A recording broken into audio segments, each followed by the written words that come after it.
Hello, my name is Whitney Powell, and today we'll be taking a deep dive into the people who play a major role in the opioid epidemic today. In case you all forgot what was said in the last episode, the opioid epidemic plays a huge role in the American society since the 1990s. The overprescribing of pain medication has led to many crucial addictions and overdose deaths in the last 30 years. But now I want you all to understand what people have played a major role in this epidemic. There are many people to blame for the outbreak of this opioid epidemic, but I will be focusing on two of the major groups of people. The first one being the physicians here in America. When pain medication like Oxycontin came to the market, physicians were handing them out like they were candy. Physicians had no real warning about how addictive pain medication was, so they didn't realize handing out pain medication like this was going to be such a huge problem.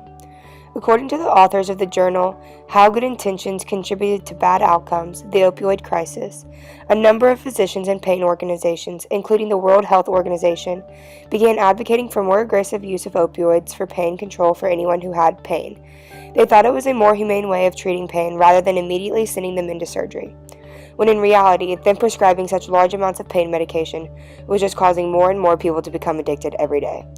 When the physicians realized what was happening, they knew they had to keep track of the amounts of pills they were prescribing to people because it was becoming a major issue in this country. When people couldn't get their pain medication anymore, they were switching to a drug that was easier and cheaper to get: heroin. The journal also says that physicians and dentists wrote prescriptions for larger supplies of opioids after procedures to not only aggressively treat pain, but also limit refill requests. It seems like they didn't realize how dangerous this actually was. Addicts were doing what they could to get pain medication, and the smallest procedure would end with them getting way more pills than they actually needed. Larger amounts of pills being prescribed can and will lead to many overdose deaths. It seems like the physicians were just being lazy and didn't want to call in a new prescription to people every week. The other group that played a major role in this as well was the Food and Drug Administration, aka the FDA. This was a group I had never really thought about before, but honestly they play such a large role in the prescription drug industry.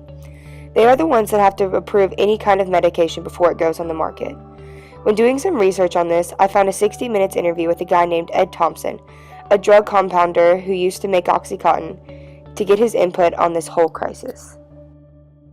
According to Thompson, the root cause of this epidemic is the FDA's illegal approval of opioids for the treatment of chronic pain. He 100% fully believes that this is all the FDA's fault, based off of the way that they labeled the pill bottles for pain medication. Thompson also says that the FDA did it by simply changing a few words on the label that link the insert that no one ever reads. Today, the label says the powerful pain pills are effective for daily, around-the-clock, long-term treatment. And that small label change made a big change in the way that drug companies would market all opioids, allowing them to sell more and more pills at higher and higher doses.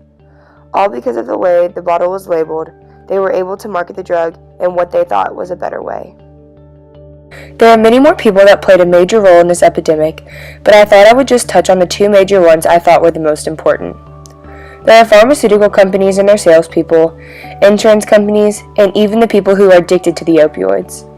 After listening to this, I want you all to have a better understanding of how the decisions people make can greatly affect the people of America. Physicians and the FDA thought they were just helping people in pain, but with one step too far, they were really just hurting them. Thank you for listening, and tune in for next week's episode to hear more about what kinds of pain medication drugs are the most addictive and how they are so steadily available to the public.